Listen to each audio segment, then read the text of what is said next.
And how long have you been in real estate? What are we looking at here? 3 days? 3 days? Awesome. Well, the good news is 3 days is no different than 20 years or what, 20 years for Judy too, almost coming up. You're only as good as your last sale, in my opinion. So we're all working every day to take that next step and help that next customer. And that's one of the things I think in real estate we struggle with is as soon as we close a sale, we're so busy working on the next opportunity that we forget about that homeowner. And we build such a close relationship over that month or 2 months or more sometimes that they feel like we just ditched them. And that's the biggest gap that we can fill in. If we do that in our business, we can pick up new business from other orphans, I call them, people out there who their agent either left the business or died sometimes, because there's a lot of dinosaurs roaming in this business, or just didn't stay in touch, right? And so while the National Association of Realtors points out that 77% of consumers would use their agent again, or definitely would use their agent again, only 17% do. And that's our fault because we don't keep in touch, right? So make sure 1 day, 1 week, 1 month, 1 year after that closing, you're touching base, saying, hey, it's me, everything going good, getting settled in, all the boxes unpacked, how are the kids, do they like their new schools, right? All that happiness. Make sure you keep it in touch because that's our job as the real estate professional to do that. And that will help us keep our customers. And the reason I bring that up is because if you look back, historically speaking, in my business, about 40% of my annual closings are repeat customers, and another 40% are in the referral category. So that extra 20% on the top, that's my hustle money. That's running sign calls, working internet leads, any kind of those opportunities to generate business. That's the hustle money. The cake is the 80% that I told you about, the repeat referral, right? That's where you actually build a business that's repeatable, duplicatable, and you can begin to lean on after 4 or 5 years in the industry. I call it the 5-year hump. If you've been in the industry for 2 or 3 years, your friends all know another realtor that lasted a year or two and then quit, right? And you probably know about half a dozen yourself. But once you get to that 3 to 5 year hump and get over that, people start to go, oh, they're legit. They're actually going to stick around for a while, right?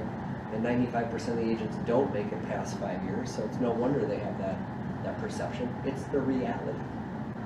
Another one that my friend Kenny told me a long time ago is, if anybody tells you anything in real estate, and as far as their production or how many homes they sell, he goes, just divide it in 2, and they're probably doubling what they, right? So he taught me that before I got into real estate. He's an investor and a guy I knew in college. So long story there with Kenny. Anyways, he's got the best paint prices at Sherwin-Williams of anybody. His company paints the inside of all the cup foods and different grocers. So he buys 5-gallon buckets by the pallets, right? Like hundreds of buckets at a time. So if I ever go buy paint, I put it on his account when I go in there because he's got the best price because it's a bulk deal. Like the more you buy with Sherwin-Williams, the better price. Anyways, we're here to talk about the numbers of real estate and geek out a little bit. So, funny story is I grew up in Door County, Wisconsin. My dad's a custom home builder. I came to Minnesota to get into landscape design, and so I was a science major, definitely not a numbers guy. All the algebra I had to take for my degree in college, I already learned as a senior in high school, so I slept through those classes and still got an A-. It was awesome. A lot of football players in those classes. Anyways, so what I'm getting to is numbers isn't a thing for me. Like I'm not a statistics guy, I'm not a numbers guy, naturally. But back in 2006, in March of 2006, a guy by the name of Rick Geek came to town. Judy, you probably know that name. Anne-Marie might have heard of him. I don't know if you've ever seen a class with him, because he's been out of the Keller world for 5 or 6 years now. But at the time, he was saying, hey, if you want to be the real estate economist of choice, is what he calls it, right? I'm a real estate economist, meaning I watch the numbers and I know the real estate market better than anyone you know. Because you got to watch these 2 numbers, right? The number of active homes for sale and the number of pending homes. Those are 2 fluid numbers that you cannot go back anywhere that I'm aware of and find out how many homes were active in Woodbury last week. Does anybody know? No, because it's not tracked anywhere. Closings are tracked, sale prices are tracked, dollars per square foot are tracked, all these all these things that happen after the sale, but that doesn't tell you what's coming, right? That doesn't tell you the future of the market. That tells you what happened 6 months ago when the buyers got their mortgage application in and they started shopping and they found an agent and they made offers, and then finally those closings happened in June or July. So funny thing is if you go back, anybody heard of the Woodbury Patch? It's an online newspaper from a while ago. They still post from time to time, but at the time that I wrote this article, it was January of 2012, and they had a really good editor at that time. His name was Chris Janish, good dude.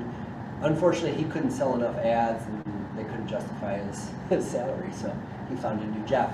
But I wrote an article, and I wrote an article every week for the Patch back then about the real estate market, and it was one of their, whatever op-ed type things, and he would promote it for me because I was a purveyor of his writing and his work with the Patch, and I liked how that community feel was as the Bulletin and some of those print newspapers were going away at the time. And I said in that article in January of 2012 that I think the real estate market is turning around. I see the future, and I think the future is bright for real estate, right? And nobody else was saying it at that time. We were still coming out of the Great Recession, and there was all this doom and gloom, and foreclosures were 45 to 50% of the sales were foreclosures or short sales, right? Bank mitigated properties. And he said, "Well, Matt, are you sure what you're talking about here?" And we got to talking, and I wanted to share with him what I was looking at the time, and I will find it right here. Market tracking 2012. And as you saw, that file that I just had up there, it goes back to 2006. That was when Rick Jihad was in town. I started tracking those two numbers, by the way. I've been tracking those two numbers every week since.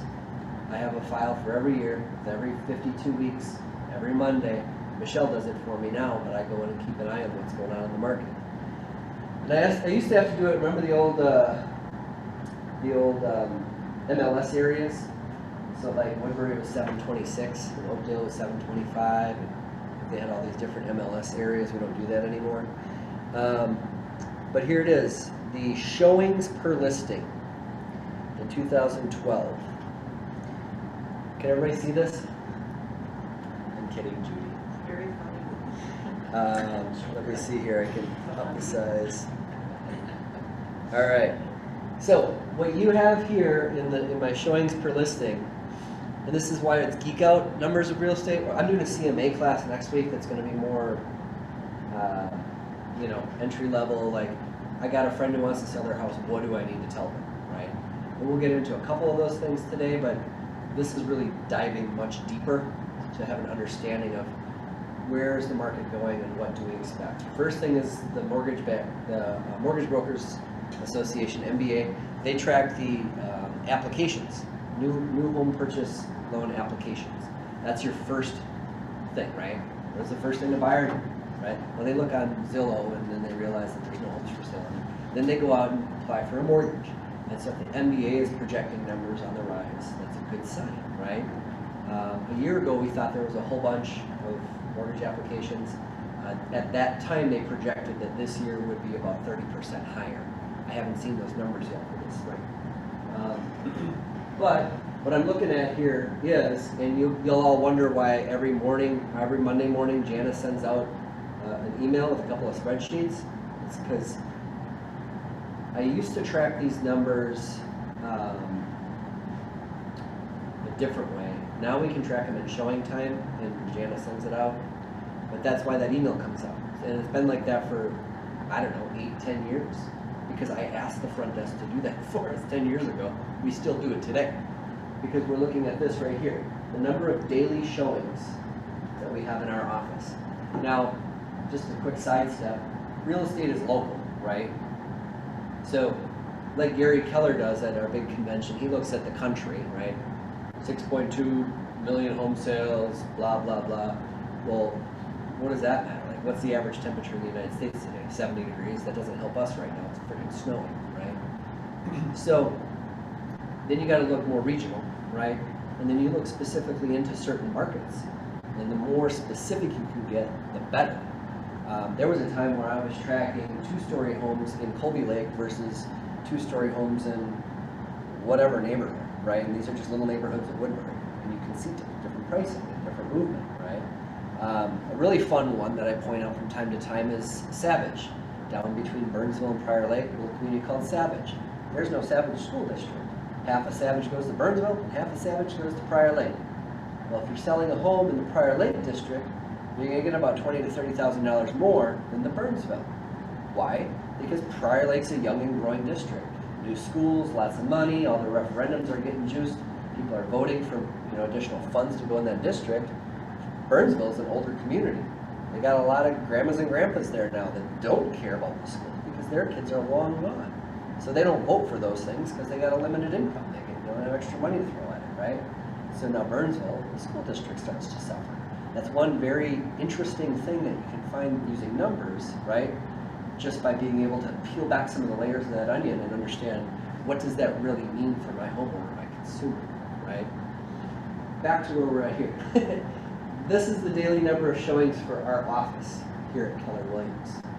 And we also got to compare the number of showings to the number of homes we have for sale. I forgot that if I touch this, it messes around. Anyways, you can see that, and I didn't know that it would do it back through my computer.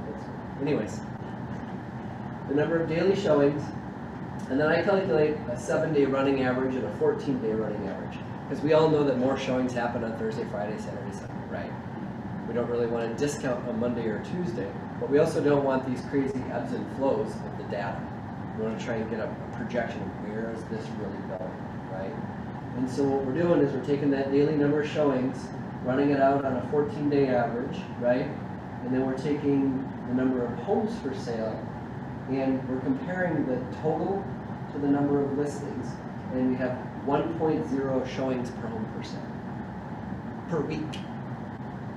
There was times in 2009, 10, 11 where that was a half, meaning you'd be lucky to get one showing on your home every 2 weeks, right?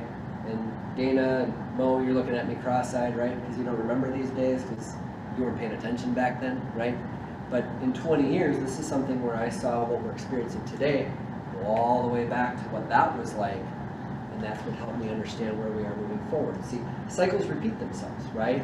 And history repeats itself. And if we know what to look for, we know what to understand about that market. I'm going to show a couple of you, Bill, you guys probably know or have seen this. Good friend Terry Records was in our office for a long, long time. She was the condo queen at downtown St. Paul back in the 80s. A lot of fun stories she's told about that world. But she had a really cool graph where she talked about the market cycle, right? And that's not EXP, that's expansion. Decline and absorption. So the market cycles, and you're in a time of decline, right? Pullback. That's what we experienced during the Great Recession. And then in 2012, things shifted. The market started getting better. We started absorbing or making up the gains that we had lost at that time. And then there comes to a point where we go, it's getting a little crazy out there, isn't it? Right? When did that happen? Was that last year? 2 years ago? 3 years ago? For me, it was about 3 years ago. 3 years ago, I was going, I really like a 5% mortgage rate right now. We are just, this is going way too bananas. And we had no idea COVID was coming and all the stimulus and everything that came with that, right? But all it is blowing a little harder on that. Now keep in mind, a balloon is not always going to burst. Sometimes a balloon just stays for a while before it grows again. In fact, 4 of the last 5 pullbacks in our market in the Midwest, Twin Cities, were just plateaus. Only the last one sucked. Only the last one was a valley. And that's what everybody remembers, so that's what everybody thinks is going to happen again. Not necessarily true. It could, but it's not necessarily true. And what happens when you're in an absorption market for a while, right? You get into an expansion market. And this happened probably about 2017, in my opinion, right around that range, 17, 18. Was where we kind of made up the gains that we had lost. The median sale price equaled that of 2006, was our previous high, right? What does Gary Keller say? If you buy a home and you're in it for at least 10 years, you'll be fine. Guess what? 10 years. He knows a thing or two, 4 years in real estate, right? I'm only half that. So we're in this period of expansion, right? So we know that the market is growing now at a point where, and he likes to bring out this 4% graph. Everybody see his vision speech at family reunion. And basically the market went like this in 1998, 99. And then in 06 we peaked and then we went back down.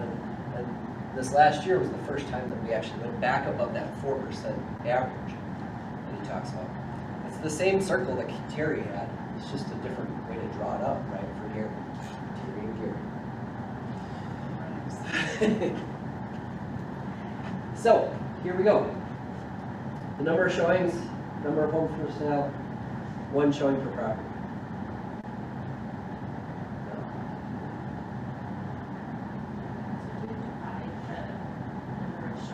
Yeah, this is just a formula. It's taking the number of homes, the number of showings divided by the number of homes for sale.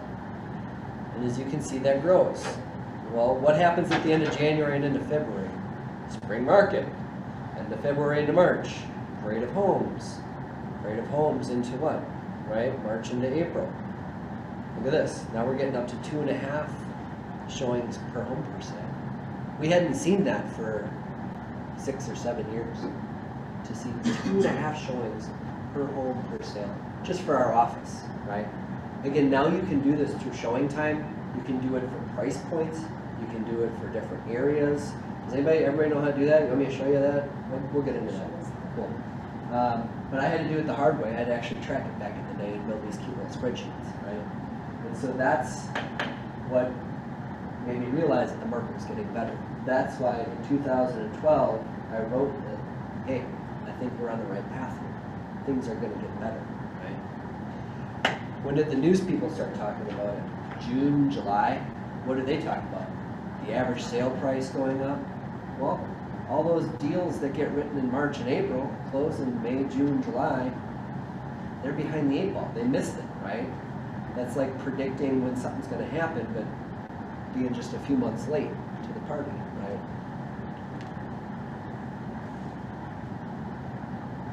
Guess what we're going to have to watch for if the market's going to turn again?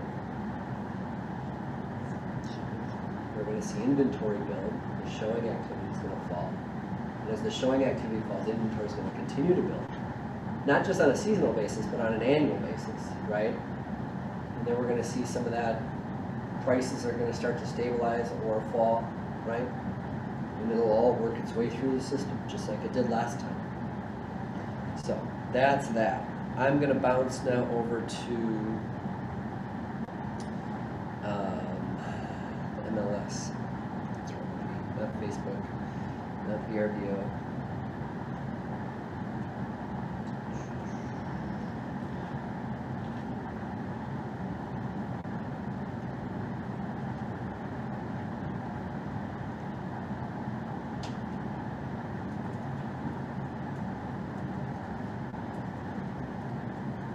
If anybody's curious, I've had the same password on my MLS for about 12 years, so they never really make you change it. That's kind of cool. My stupid banks, every 90 days, I gotta figure out some kind of other... It's the only thing that's been consistent. Right? But they have this like keystroke thing where they know how you type now, and they can detect if someone else is typing. It's kind of cool. All right, so here we are in the North Star MLS. Everybody knows how to get here, hopefully. This little presentation bar. I'm gonna go max screen, so. And if I do Command plus, yeah, look at that, Judy. That's cool. So, 12 years ago, I got invited into a room over in the West Metro. At the time, the Minneapolis Association of Realtors owned a company called 10K Research, and there was a couple of guys working for that group that I knew through the YPN network and blah, blah, blah. And they invited about 15 of us in for some beverages and snacks one afternoon and said, we heard you use data in your presentation to consumers. How do you use it? What do you use? Why is it important? How do you explain it, right? All these questions. We talked about a tool that they had developed at that point called The Thing. It was called The Thing because they didn't know what to call it, right? And it was basically a tool that used our MLS data, going back to 2005, and would create pretty charts and graphs. You all know this now as InfoSparks. That was the next coming up, right? That was the next version that they rolled out. And then 10K Research went and sold this tool to about 70 different MLSs across the country. And then the Minneapolis Association of Realtors made a boatload of money selling 10K Research to another company. And that's where it all started. Funny story, Maine has 27 different waterfront classifications. Pond, river, stream, creek, brook, ocean, lake, right? Like 27, their MLS has 27 different waterfront classifications. We have several, but I mean, come on, They right? don't have ocean. Yeah, we don't have ocean. So right here, if you go into the InfoSparks tab, the little graph there.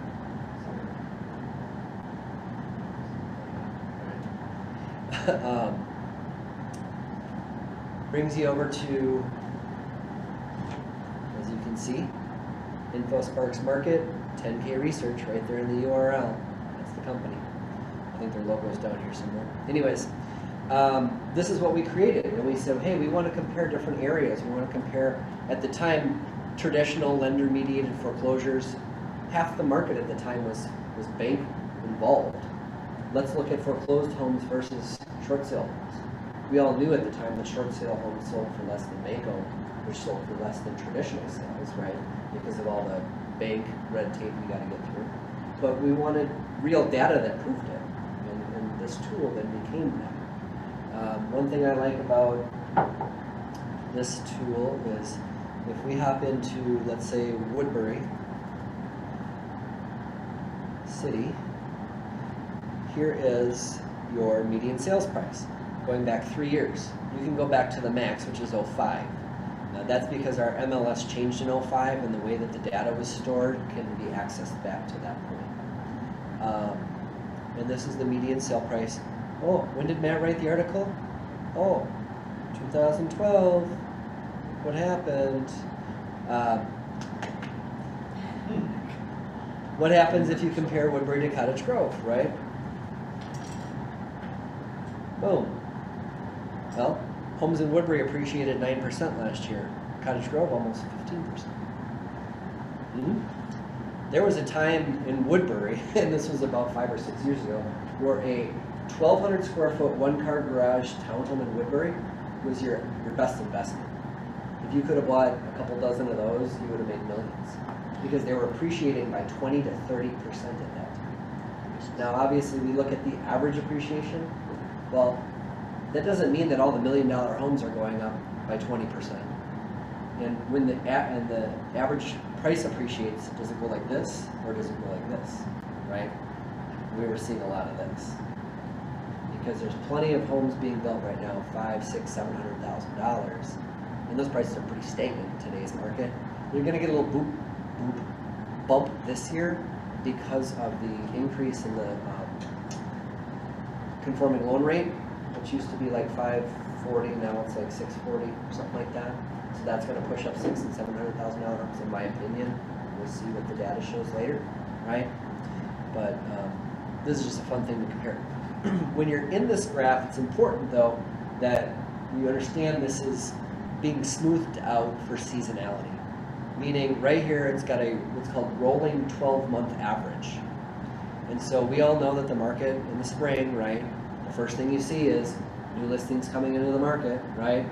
And then new listings get offers, and then the pendings, and then the sales, and then, right, and you get that swing. If you want to take out that that 12-month average, it gives you a little bit more crazy graphs, right? But what happens if we back this out and we go to the Twin Cities? Let's expand our data, right? Because all we're doing is massaging the numbers here to give us a graph that helps us interpret where the market's going. When we go back to the Twin Cities region, now we can see that seasonality, right? When do homes sell for more money? Well, June, July, August, June, July, August, June, July, June, July, August, right? When are those sales being written? April, May, June, right? And so you need to understand when those numbers are coming. It's not that, June is the best time to sell your home, right? Because you missed the spring market. In fact, I'll just give you this rather than show you the numbers. If you go back and track showing activity on an annual basis, and you lay about 5, 6, 7 years of information and data over the top, you have basically the spring market showing activity. Looks like that, that, and that. What do you think this is?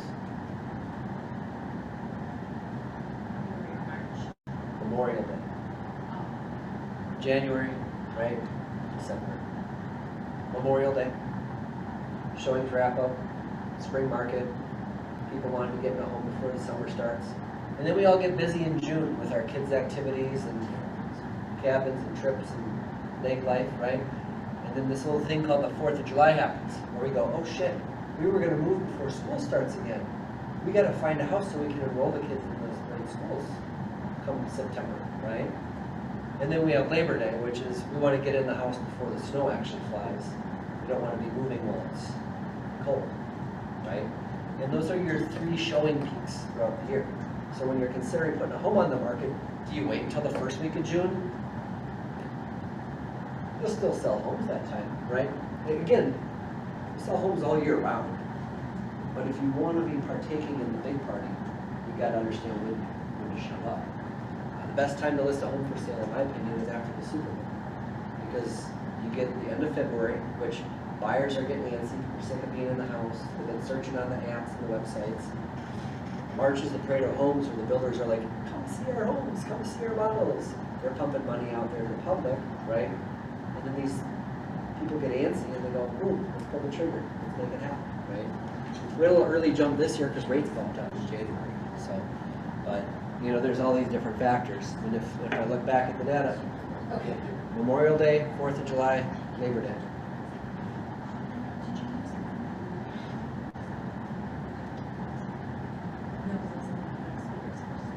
Mo, I was just coming to let you know we have ice chunks falling from the roof, so if you want to return now or after Matt's class.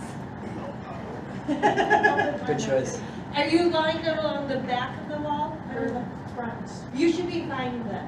It's only along the side It's by. only along the back parking lot here that it doesn't. So just back yours up along to match mine. That's Ann's always looking out for us. I always see her standing out there, you know, keeping an eye on things. Protecting things. Yep. Checking air on tires.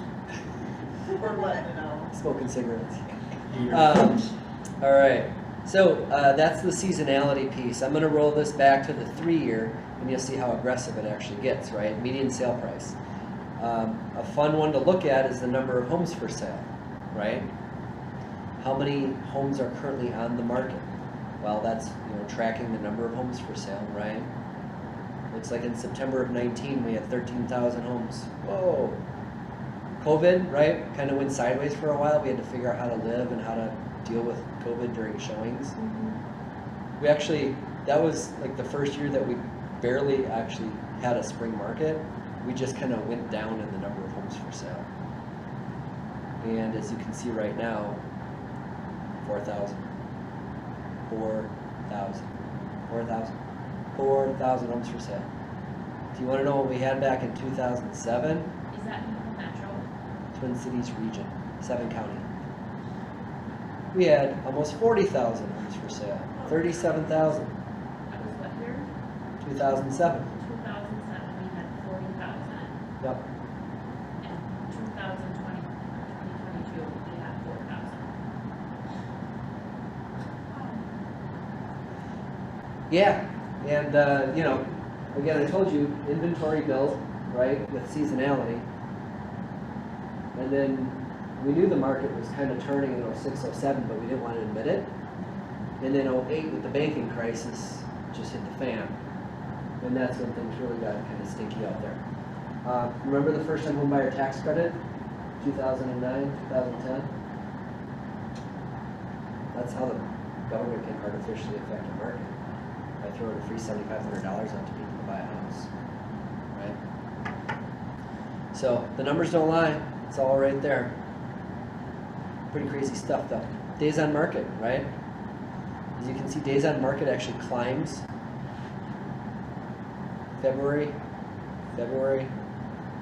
but it falls with the spring market, right? That's why you don't bother putting it on in December or January unless you absolutely have to. Because the market starts to pick up and then it grabs all those homes for sale. Another one is new listing inventory. When do they come on the market?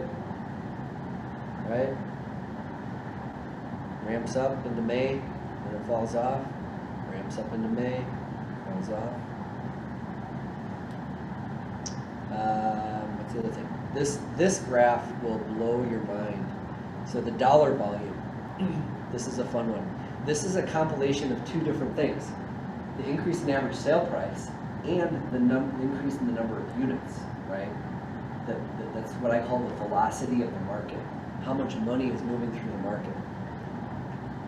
And in our MLS, it's $3 trillion, right? On an annualized basis. And it's just hard to wrap your head around. Yeah. And it's down a little bit.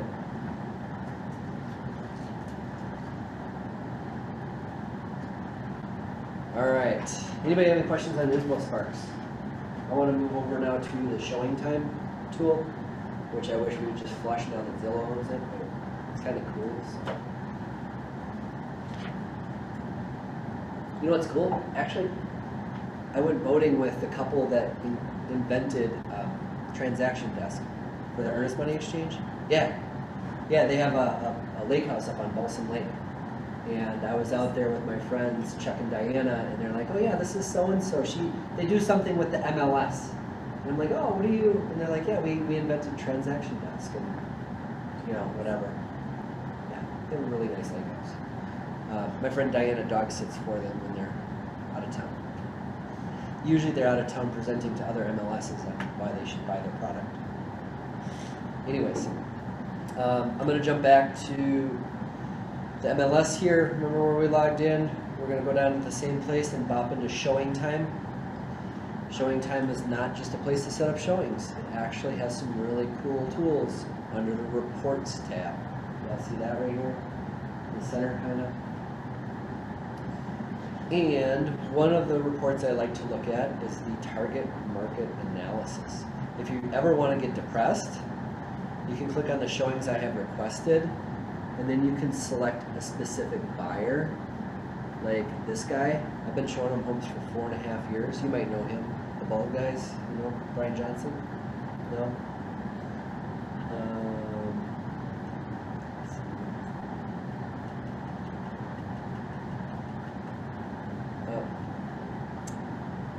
Never mind, I'm not the right one for that. Yeah, skip it. Target market analysis. So this is something that we do for every listing I'm putting on the market. There's a couple different reasons I'm trying to share this data with consumers and then understand how's that going to affect our plan or how we're going to.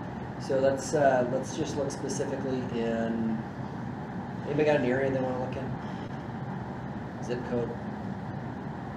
125.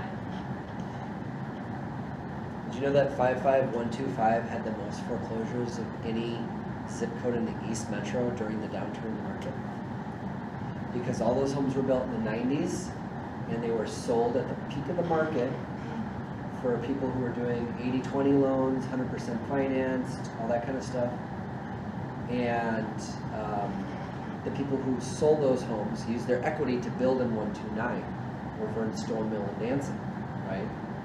And so that was the underwater area of the East Metro. Yep. That was in a presentation by the Minneapolis Fed through the Chamber of Commerce that I was at.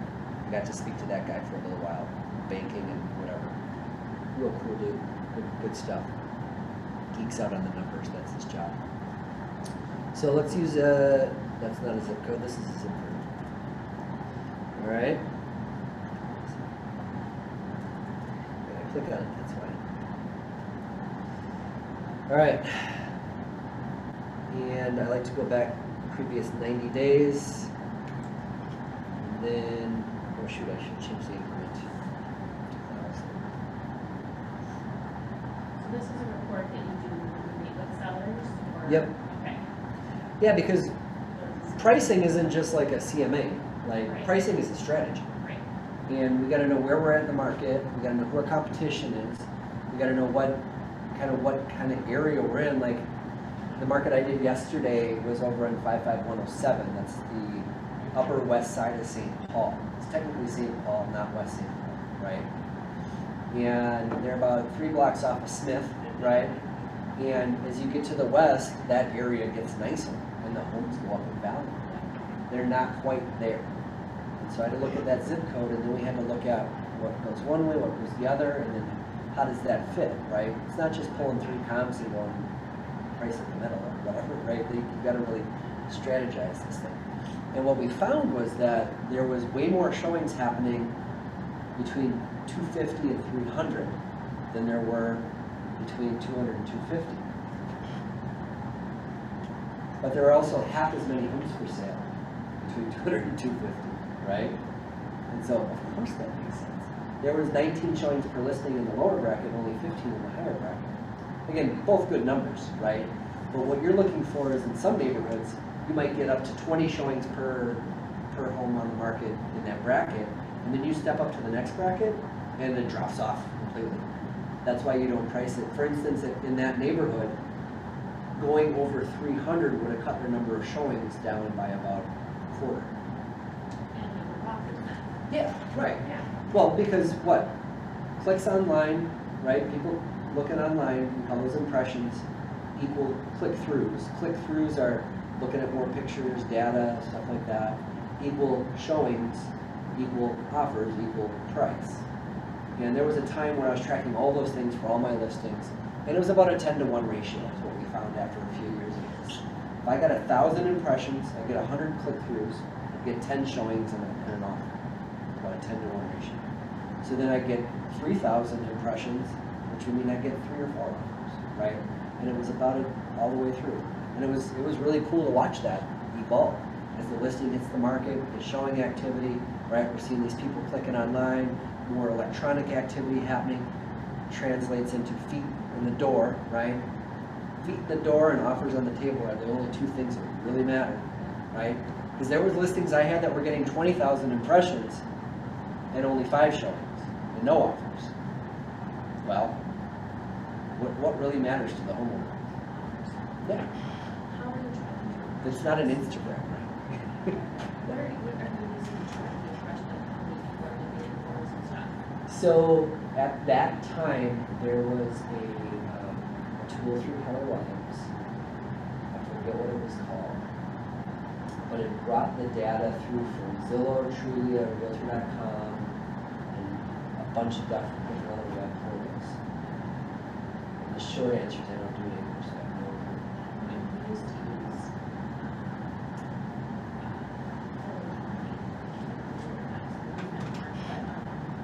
Virtuals. We used to use Virtuals, and Virtuals does that. Did they mine that data through those providers? Yeah. Yeah. Yeah, so you can tell if it's coming from social media, if it's Yep. coming from them, not us. But we don't use them anymore, so now I don't remember that data anymore either. That's what I was wondering. And it doesn't, like today, it doesn't really matter. Back then, when your home sat on the market for 2 months and we decided, do we need to make a price improvement, right?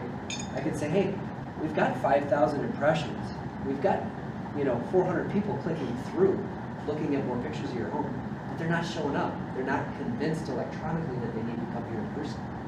So if you want them to show up, we need to entice them to do that. And what do you have?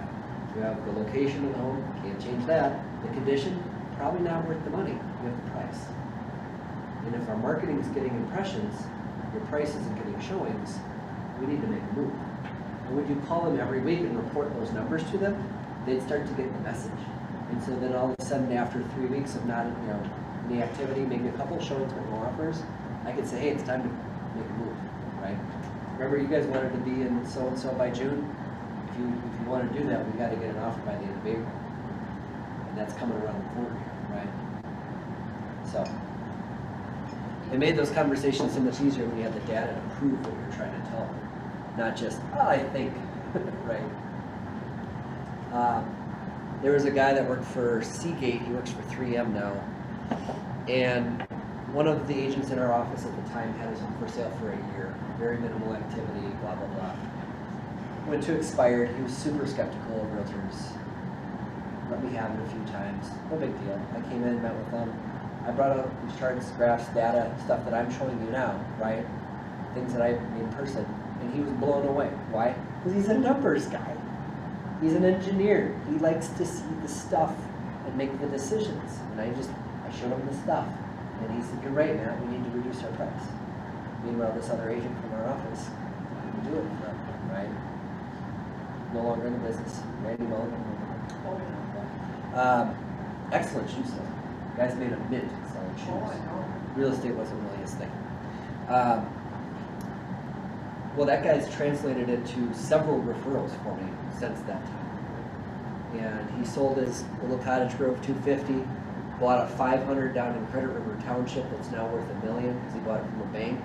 And he was able to clean up the woodwork and do everything that it needed. Ended up selling that, maybe give half of it to his ex-wife. She moved to another home that I helped her buy. He moved back up here to Woodburn, and then a handful of referrals from coworkers since then. But he has a testimonial email that he sent to one of my eventual to become clients, and I saved that email because he talks about Matt knows his stuff essentially, but like an engineer, like 3-paragraph email, right? So back to this. Right?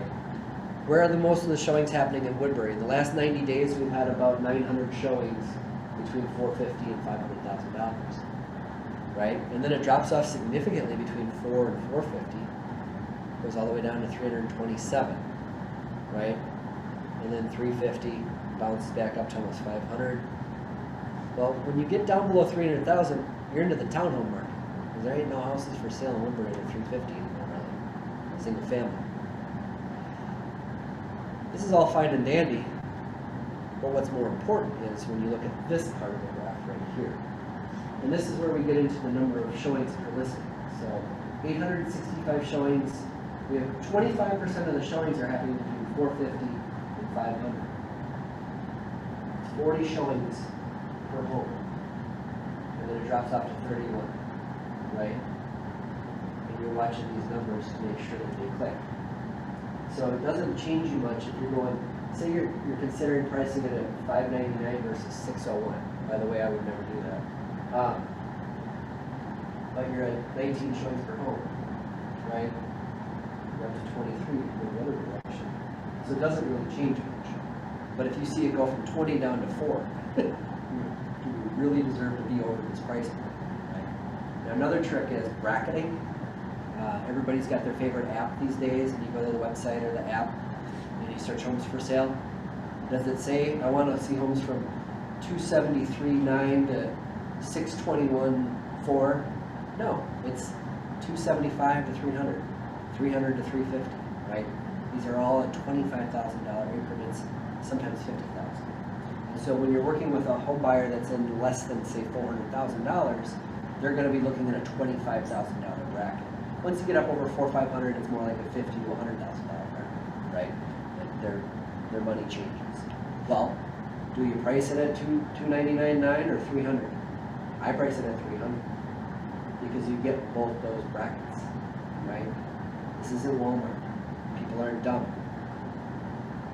Get those two brackets, get more impressions, get more showings, get your client more money. I still see a lot of 99.9ers out there. Some people price it at 2,777 because it's cute. I'm not gonna name any names. It's not doing your client any favors. Get over yourself. You're not that important.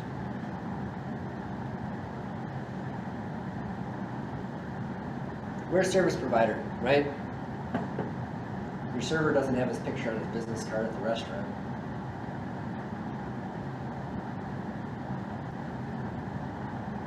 That's a whole other conversation. This is going to help me with pricing and listing. Thank you. Good. Thank you. The question is whether we list at 250 or 275, and I know what the numbers are going to show when I do this. Yeah. It's in the West Metro. I know Yeah.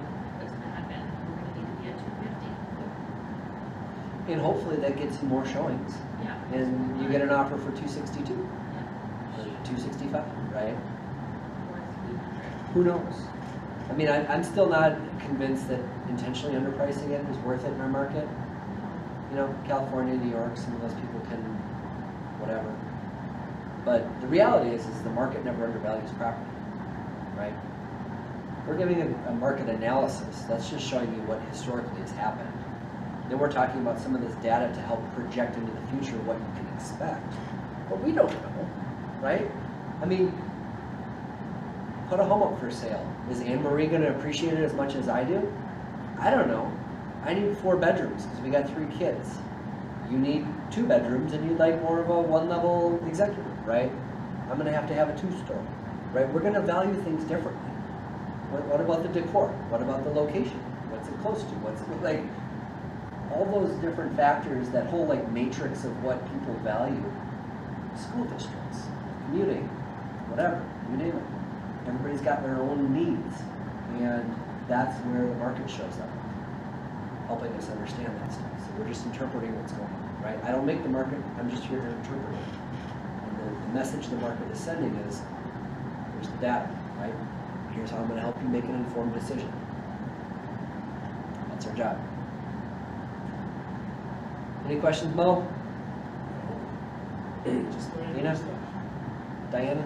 Denise. Denise! I'll get it eventually. Yeah, and the D.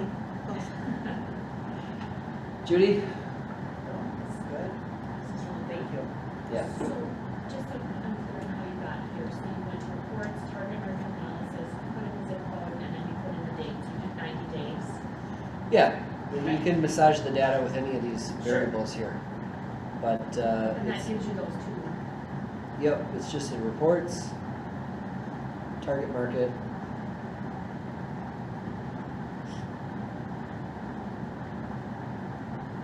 And then you can also massage like the top end. Like for instance, the one I did yesterday, there's no $1 million homes on the west side of St. Paul. I mean, there's like 3, but they're brick houses with downtown views. And then I went to the 55107 zip code, right? And then I changed my increments down to $25,000 brackets. There's only so many, like, you don't want to make the report be too confusing. So depending on the range of pricing in that area and you know how many brackets you really want to show, if you need to break it down to the 25K or not, and obviously, like there's no showings at this price point. Well, between 200 and 225, there's also no listings. Duh, right? So you can't say that that's a bad price point. It's just there's no homes for sale. Over there. And then you can see closer what's happening here as you get up to 300,000, right? I would say this info being super helpful when you're working with buyers too, Yeah, right. to show them where they need to shop if they're looking in specific areas. This is super helpful. Totally. Thank you, Matt. And this is the exact graph I showed the couple last night, or yesterday morning actually. It was. Ralph and Sandra. Ralph worked at 3M for 35 years in their tape department. Told me one day a guy showed up to work with a tie on, and he bent over and the tie got sucked into the machine. And Ralph had to snip it off. And then his tie went through the whole tape machine as it made the roll of tape. They had to take it out of the batch. I love old people. But here, 35 showings down to 15, right? As you get over 300,000. That's a big deal, right? And that's right where we're looking at being in that 250 or 300. You better really be convincing if you're going to go over that it's worth it.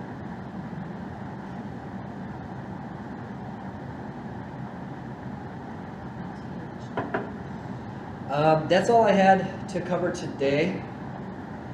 I'm happy to answer any questions.